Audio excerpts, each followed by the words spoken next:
Kamy Akhavan. I'm the executive director of the USC Dornsife Center for the Political Future.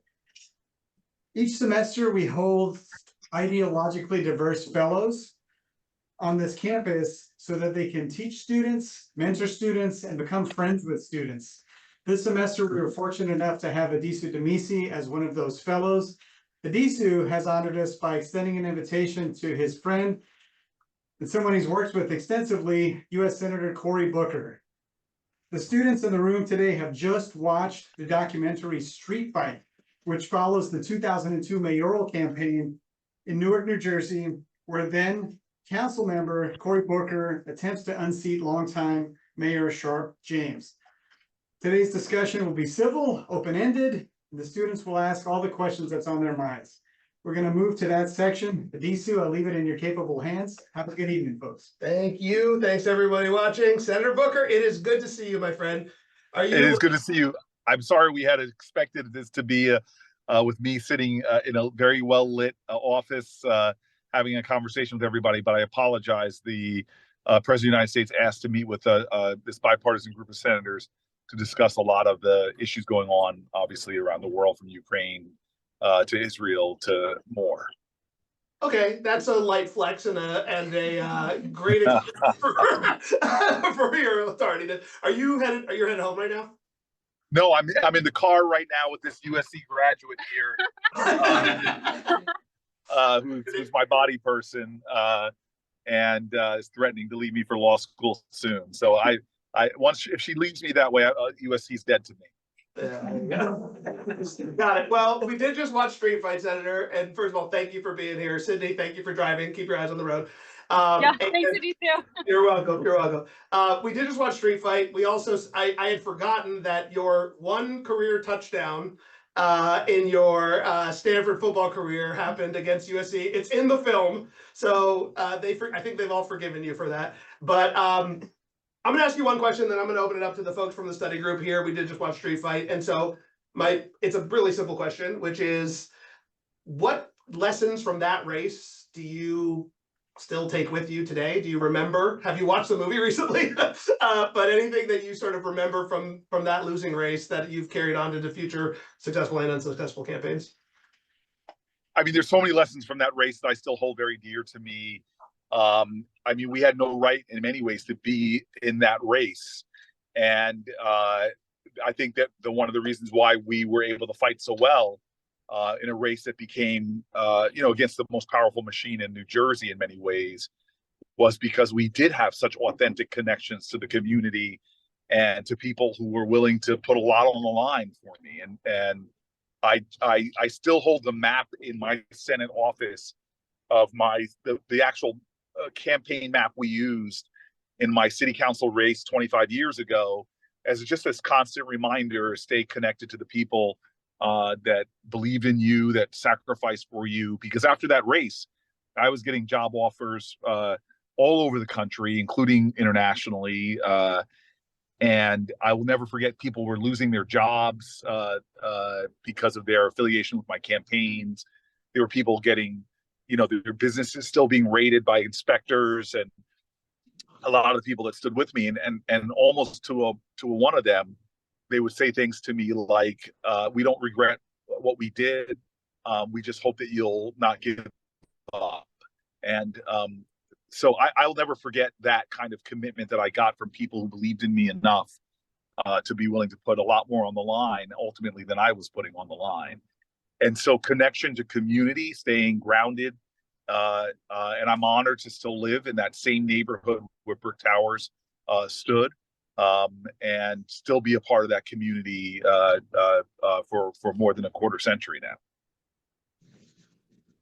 I'm going to ask one more because I have him, and we've lost, actually, but people had to go, unfortunately, but we had a great crew here of our study group folks. Talk about a little bit about being like the personal effects that, being an elected official, both running for office and ultimately being in office, have had on you, sacrifices that you've had to make. I just, we have some people here who might run for office someday, some people who might work in politics someday. And sure, we are going to get to questions about policy and issues of, national and international importance, but I want to talk a bit about you, Cory Booker, and what it's been like for you to be such a public figure now for, you know, for 25 years, more, almost half your life. Well, I'm not sure that my model is the always the best one to follow, and because my early years, I threw my whole life and well-being into this sort of one-dimensional effort to do something that was very hard, which was not only win an office, but then to govern under the most unbelievable circumstances. I look back and see, you know, we were in the Great Recession. Newark had been abandoned in so many ways, kicked around by the larger community. And I poured a lot of my heart and soul into it, some of the most rewarding things I'd ever done. But look, I've been now for 25 years. It's the 10th, my 10th year anniversary, almost to the day this month that I swore my oath to become a senator, and 25 years in public life. And all all in all, it's been the best decision I feel like I've made, because I was raised by parents who were very determined for that. I recognize my blessings, especially as an African American, but understand that I could never pay them back. The sacrifices, the struggles, the sweat, tears, and blood, I could never pay that back. But I did have an obligation to try every day to prove worthy of those blessings by paying it forward. And public service has been the way that I've chosen to do it, and staying true to the communities that first believed in me, and being able to walk streets in Newark and see the dramatic differences now 25 years later of parks and new schools and supermarkets and housing and the like. It's been a very affirming gift to me to know that the path this way, and there's lots of ways I think to honor the blessings of our ancestors, but for me this has been just a really fulfilling journey, and now to get to do a job that was even beyond my imagination when I started to be a United States Senator. I feel very blessed by it all. All right, guys, time for your questions. I'll ask one. I'm going to make you tell some good campaign stories on the back end of this, but I'm just going to go around. I'll start with you, MD. I'm going to end with you, Kat, because I know what question she's asking, and I think it'll be a good one to close on. But go ahead. Hi, I'm MD. I'm a freshman studying political science, and you know, like watching the film, you had this very youthfulness. That again, if you could go back in time and talk to your younger self, what would you tell him to not do, or to do, or to keep with him to be where you are today? Look, I think that one of the things about your 20s, it's a kid where you have a lot of stress and a lot of anxiety because there's much uncertainty. You don't know what you're going to be doing exactly. You don't know how things are going to turn out. And so I think, again, and that's the question you just asked me is one of my favorite questions to ask people, is what would they say to their younger self? And I think the general most popular answer is the one I will give you, which is stress less, enjoy more. And I'm not saying enjoy like party more, whatever, but just take stock of your incredible blessings, the incredible experiences that you're having, and don't stress. Things are gonna work out. Pour your heart and your soul into the work you're doing, but cut yourself some slack. Give yourself some space to breathe. But I was definitely could have taken myself not as seriously at times, and taken one of my best friends who's criticized me is like never really stopping enough in those early days to smell the roses and recognize, hey, you're doing good. You're really doing good. And I hope that you all take the stock in that as well. As much as you might be worried about your future, it's going to work out. I really believe that. Thank you. Hi, I'm Liv. I'm a communication and political organizing major at USC, and I Wow, wanted to... political organizing major? Yeah, I wish I had that major available to me when I was coming up. Honestly, no, it's kind of my sort of like pickup line for everything I apply for. But I wanted to ask, just based off the movie, it seems like you care a lot about connecting with people on the ground.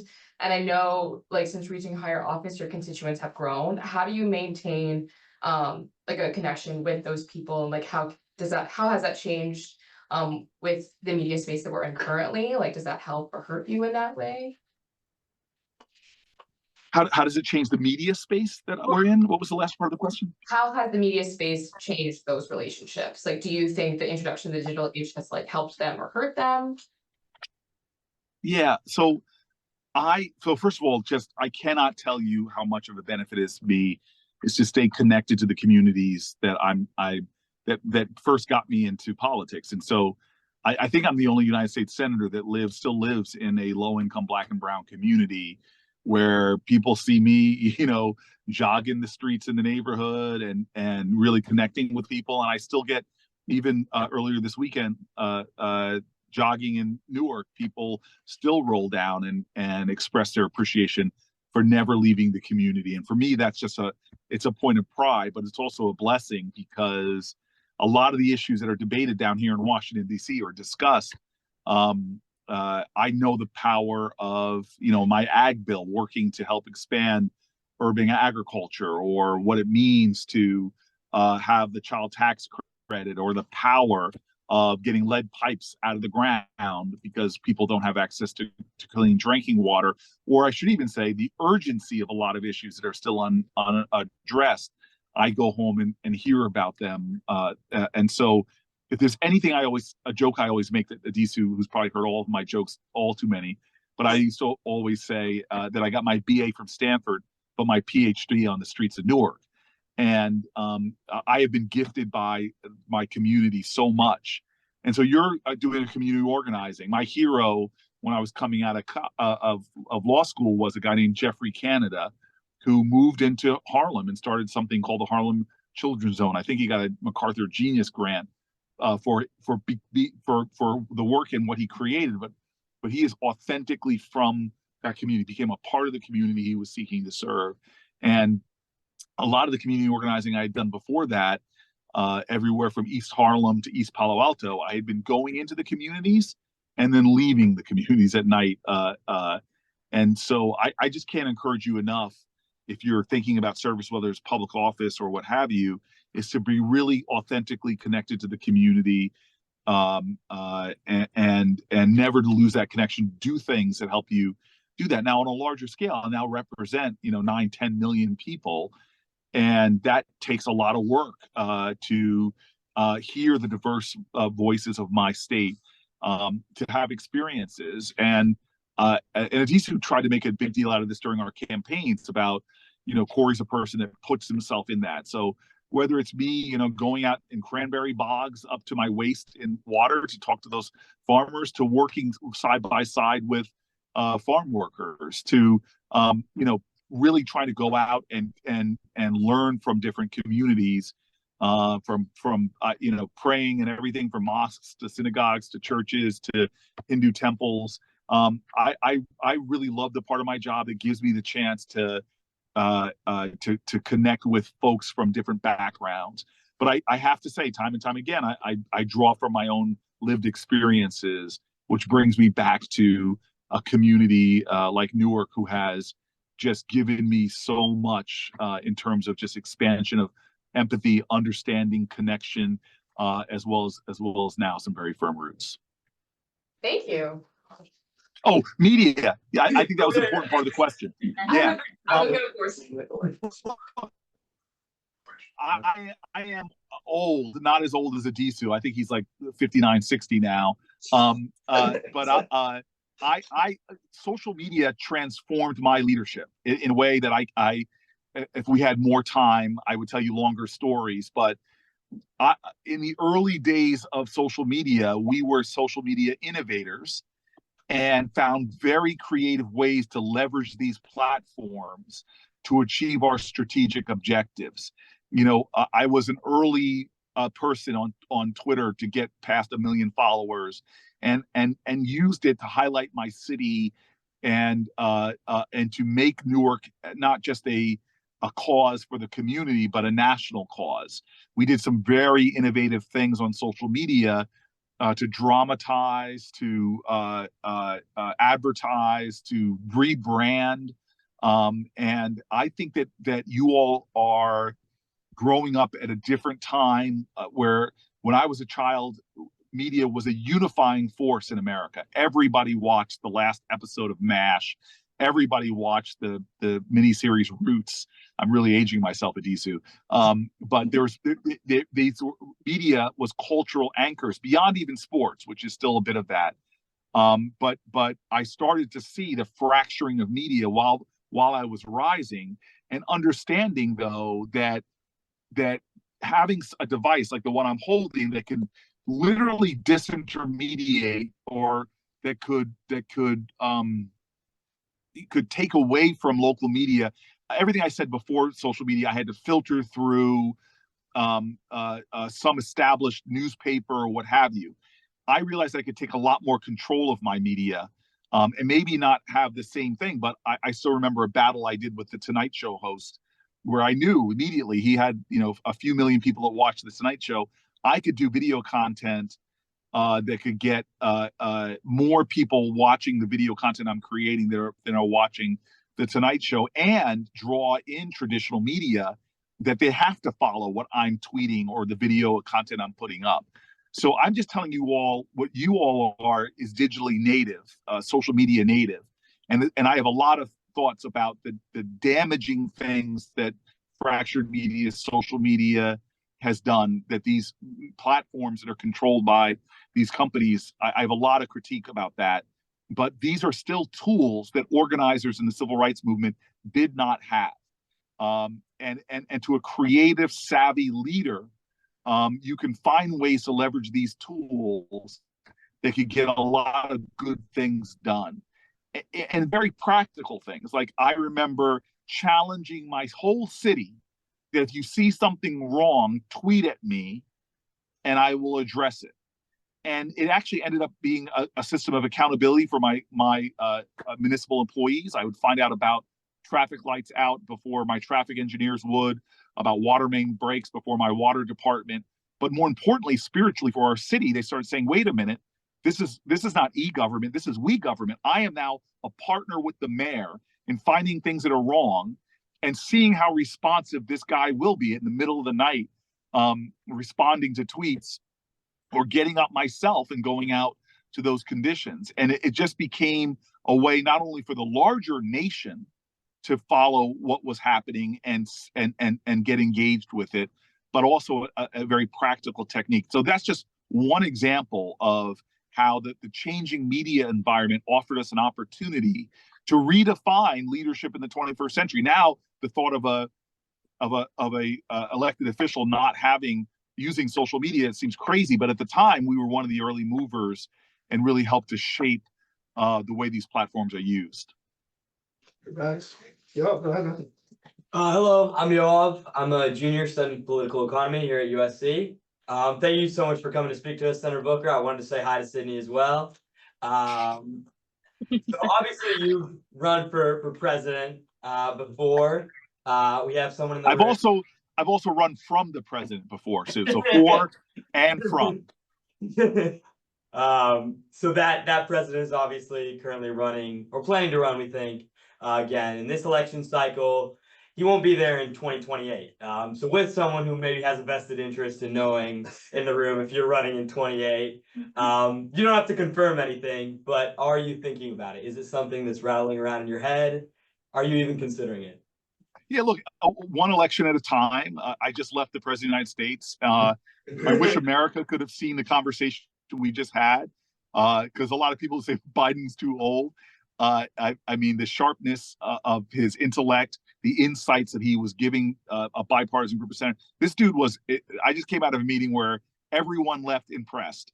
But I'm not gonna play coy with folks on this call. Of course, I'm thinking about my future, what my next 5 years of my life are going to be at. Of course, I'm entertaining another run for president, because the reasons why we ran in the first place are still some of the compelling reasons why I'm worried about America. I do not think our nation's greatest threats are external. I think our greatest threats are internal. We have so much in common as a people, but our politics don't reflect that, nor does our policies reflect that. And I think the challenge of the next 20 years in America will we tear each other apart and weaken each other, or will we find a common cause and common purpose and a common calling to shape humanity in the future. I really do worry about jilting towards authoritarianism on the planet. I really do worry about about who's going to dominate the innovations and the technologies of the future.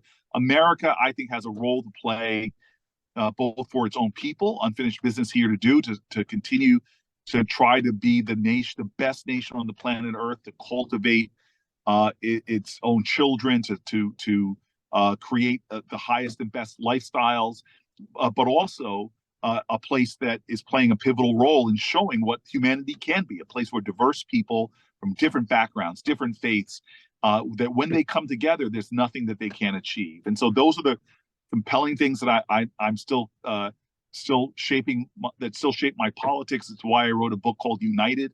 And it's why I'm still thinking about perhaps in the future.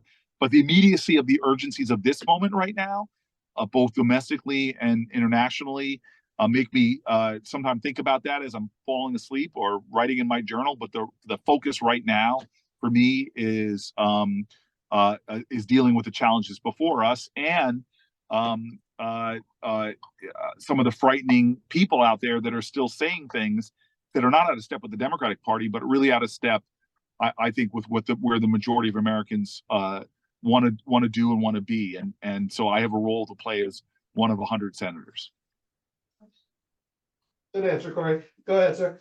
Hi, Senator. My name is Taj. I'm a senior studying poli-sci. My question to you is, as a tight end for the Stanford Cardinals, how has your experience as a student athlete prepared you for, career in politics? First of all, I'm very angry that Addisu, my dear friend, my beloved brother, would say, Cory, the only touchdown you scored was against. You didn't have to say that. You could have just said you scored a touchdown against USC. Somehow he had to point out that my only time in the end zone was against the Trojan. And City threatened me that she was going to remind people that we lost that game anyway.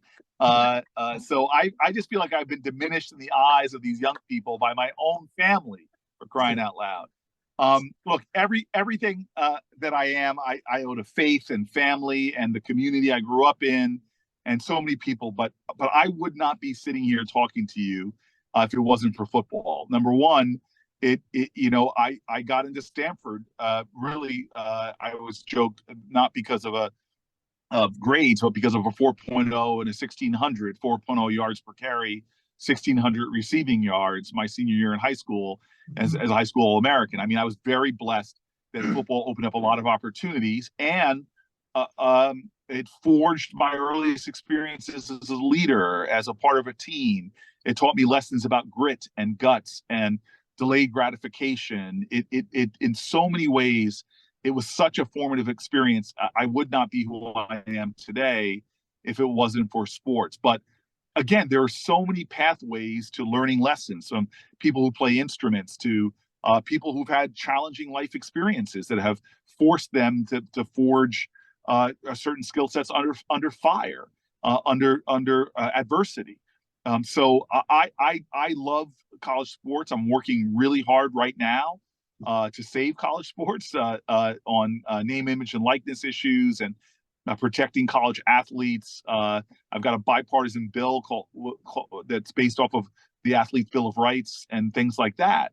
And so I'm very motivated to that. And I'm a little bitter that USC and UCLA would give up on the traditions and the lore of the Pac-12 and sell out for the money, for TV money, and not their loyalty to the great, now deceased Pac-12. Oh, I'm not bitter or anything. I'm No, not you're bitter. not bitter or anything. Nah. Go ahead, sir. no, sorry, I'm recovering from the Pac-12 slander. My name's Giancarlo. I'm a senior. I study environmental studies, international relations. I'm sorry, I'm gonna ask an environmental question, and you've been a big champion for environmental justice. When did you first recognize that connection between the environment and low-income marginalized communities? Was it growing up in New Jersey? Was it as a mayor of Newark? When did that connection happen? And how do you think we bridge that gap that's currently existing? Yeah, I'm really frustrated that the environmental movement, and I remember this, Addisu, Addisu sends me to go for the endorsement of the New Jersey sort of climate change enviros, and I go to this really beautiful suburban town, like the kinds I grew up in. And the room, I'm pretty sure that I was the only person of color in the room. And I just look around this room and I go, I know I'm here asking for your endorsement, but I just need to let you all know this is the problem with the environmental movement, that some of the people most immediately impacted by climate change, struggling with unconscionable environmental injustices, don't have a seat at this table. There's a problem with this table. And so I was a suburban kid. I didn't know the privilege I had that a lot of Americans don't have, which is to breathe clean air, drink clean water, to have clean soil, to grow things in my backyard. When I got to Newark, you asked me what when I moved to Newark, I was a tenant organizer. I was a big fighter for criminal justice. I thought I knew the justices that I was going to fight for: economic justice, criminal justice reform, all these things. And immediately I began to realize that environmental justice was a fundamental injustice in our country that if we did not address, there would be no justice. And when you live at that point, the lead problem in Newark was epidemic. I pulled the articles from that time for the book I would write in 2014, 2015. And they almost made me cry. I had forgotten the staggering numbers of children in my city that were being poisoned by lead. The asthma rates in Newark 4 times greater than the suburban towns like I had grown up with, and a black child and a white child who both have asthma complications. The black child is 10 times more likely to die from those asthma complications. I could go on and on. Even when people were flipping out rightfully about Flint, Michigan, most people didn't realize that there were more than 3,000 jurisdictions in America where children had more than twice the blood lead levels of the kids in Flint. And then for me, just to see the outrage when we started really focusing on urban farming in Newark, but yet most of the places we were looking to plant, we were told by the state's EPA that we couldn't plant in that soil because the food that we would grow would not be suitable to eat. And so it is one of those areas I was one of the founders of the Environmental Justice Caucus here in Washington, D.C. We wrote the seminal environmental justice bill. And I just wish there was a sense of urgency, a greater sense of urgency in America with all of this legacy environmental injustice, from Superfund sites to drinking water problems to lack of sewage and septic systems. I wish there was just more awareness of it. That said, Joe Biden has been the best environmental justice president of my lifetime. Because he got it. And every major bill that me and some others advocated to get the resources, to get every lead pipe out of the ground, to push back on the growing number of Superfund sites in the United States, all of these things became a part of some of these landmark bills. A lot of these things, I should say, became a part of landmark bills that we were able to get done in the Inflation Reduction Act, in the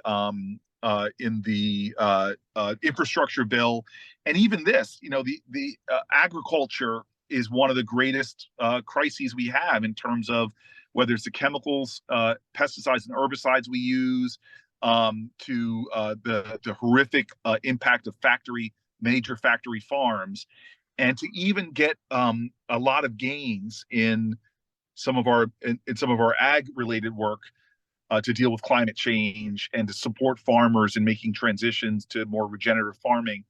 I've been so grateful for the strides we've been able to make since the election of the president and since we gained control of the Senate. Thank you. All right, 3 more questions. You got time for it, Senator? What's that? I said 3 more questions. You got time? Let's plow through. Let's go. Go ahead. Okay. Hi, I'm Layla. I'm a senior studying political economy journalism minor. I'm gonna tweak the question I initially thought I was gonna ask, but I wanted to ask you, obviously there's a lot of frustration with voter mobilization at the local level. Everyone is obviously, maybe people who aren't as politically involved are often only concerned at the federal level or even at the Senate level. So I wanted to ask, in 2002, obviously that was like a very unprecedented race, but how do you mobilize people to be engaged at the local level? There is nothing as powerful as face-to-face contact. And we're just coming off a New Jersey election where so many people predicted our demise. This was not a blue wave. This was old-fashioned hard work. There's an incredible leader named Vin Gopal that everybody was worried we were going to lose his Senate seat.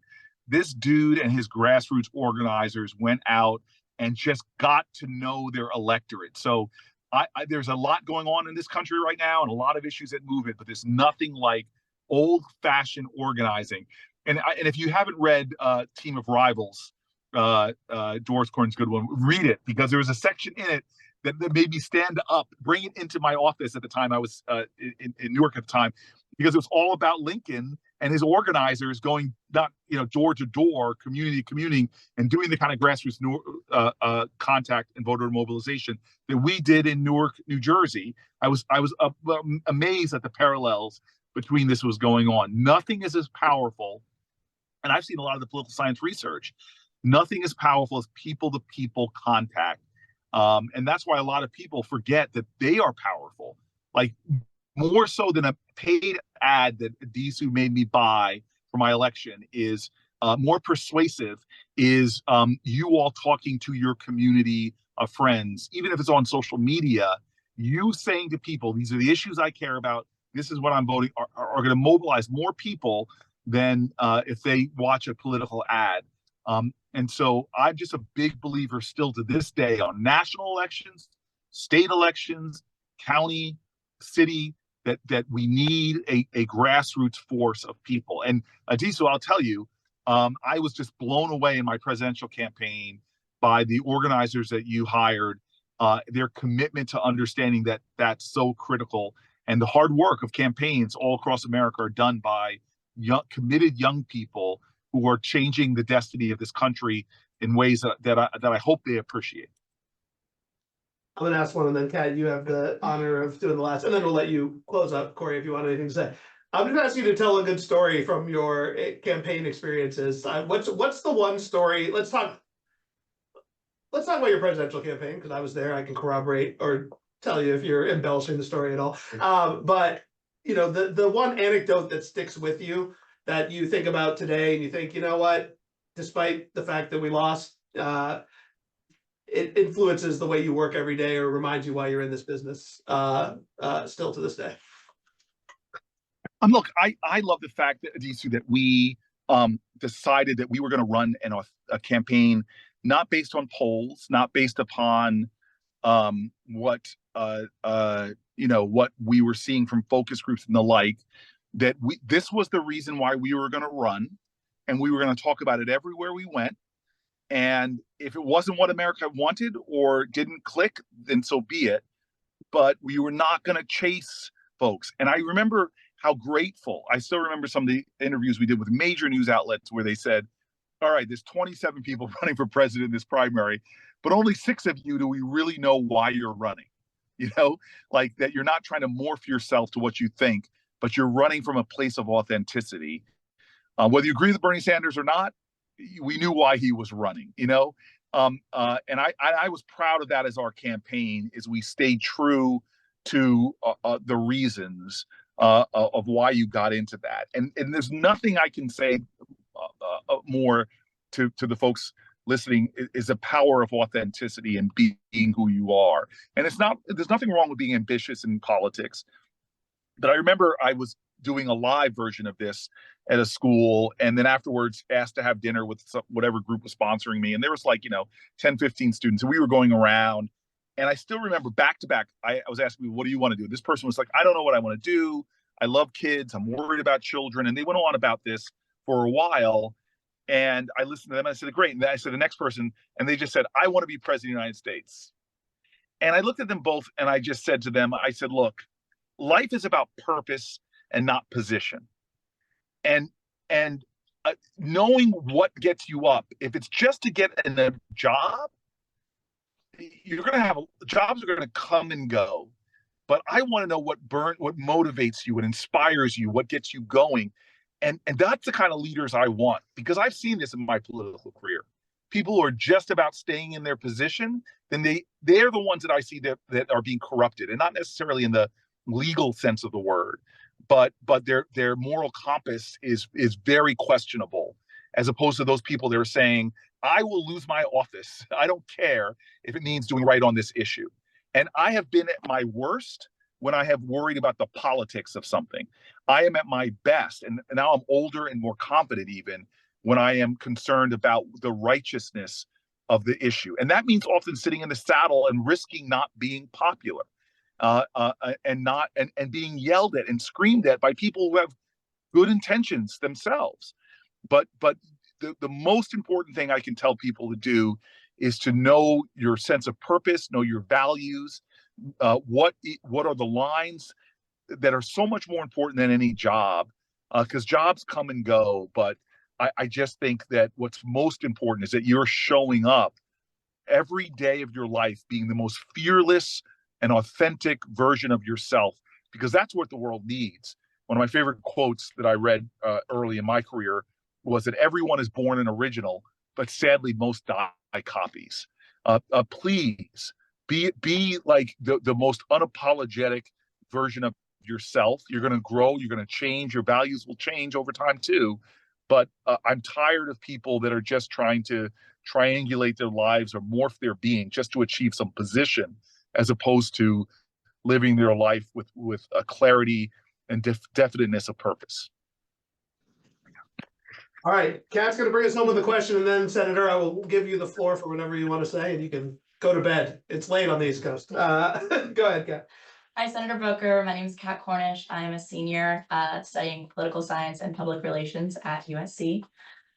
You've spoken to this a little bit in your answers to previous questions, but recently, especially within the past few weeks, I think it's safe to say that there's been growing pessimism among young voters, especially.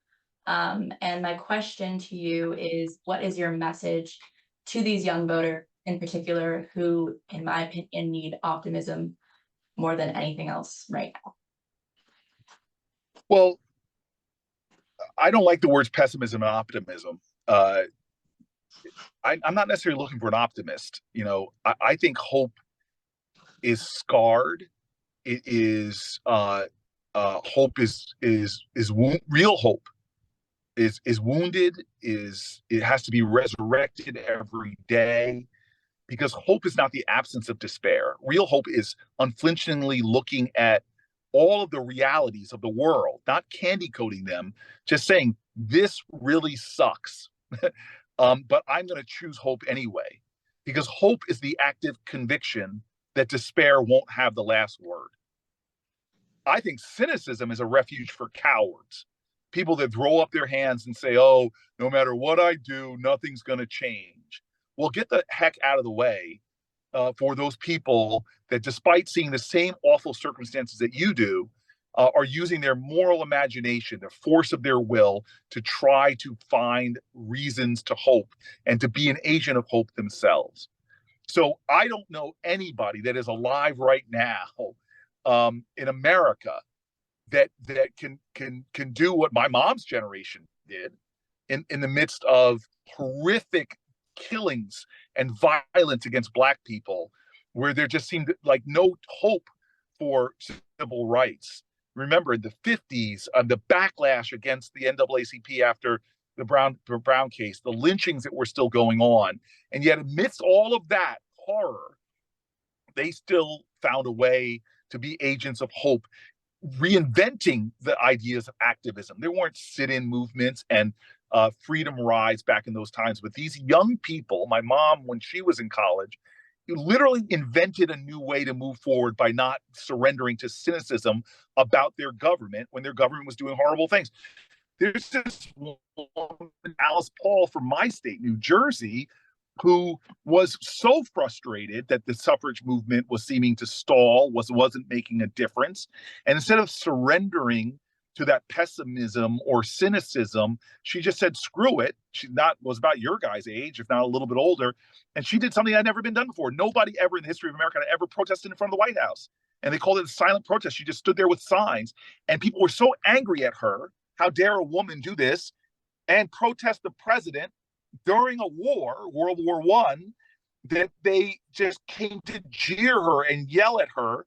And then she's the one that gets arrested for obstructing public passage because so many people came to protest her. And what do to strong women? They declare them insane.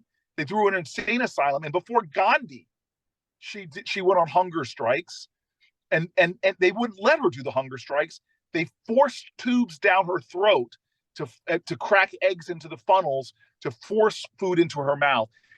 Eventually, one intrepid reporter, this is why another way to make change in this country is through journalism, wrote her story, and it so shamed the nation and the nation's authorities that she was released and became a popular leader, that so much so that the president of the United States that she was protesting changed his view on suffrage. I could go through generations of folks that against the most implacable resistance did not give up, including the hero whose statue sits on my desk since I was a mayor till now, Harriet Tubman, who had every reason to give up, who had every reason to surrender, had every reason to stop. But she not only was this woman who time and time again went down to fight against slavery by freeing slaves, first woman to lead, arguably to lead soldiers into combat, as she was a spy and more for the Union Army.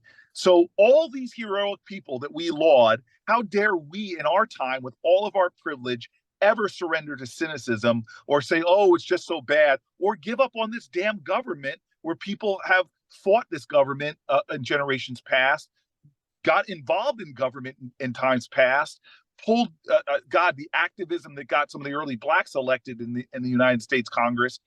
I just don't understand how you can forget all that history. So I've been despairing. I'm about to go into that basement apartment, and Demissie knows this. There are nights that I still curl up in a ball and feel overwhelmed by the savagery of the world. But I come out, get my sleep, if I can sleep, and remember from whence I've come. Remember how this nation was built. Remember the wretchedness and the bigotry and the violence that so many generations have faced, whether it was the people that used to get their heads cracked in by union busters, but the violence that the early labor movement faced, they did not give up. Whether it was the people who fought for better conditions for workers, whether it was meat packers or things like the shirtwaist factory fire, who despite those tragedies did not give up. Whether it's people who saw their children getting killed in church bombings. I can't even imagine that pain of a Mamie Till with Emmett Till, who did not give up. And so right now, you have more privilege than any generation of Americans. My generation, millennials and Gen Z, we're the most privileged Americans in being. Yeah, there's still some god-awful stuff going on. There are organizations that are out there trying to strip rights, reproductive rights away from you. There are people that are still ignoring climate change and threatening the future. There are money interests. God, since Citizens United, it is this unleashing where billionaires are drowning out the voices of people.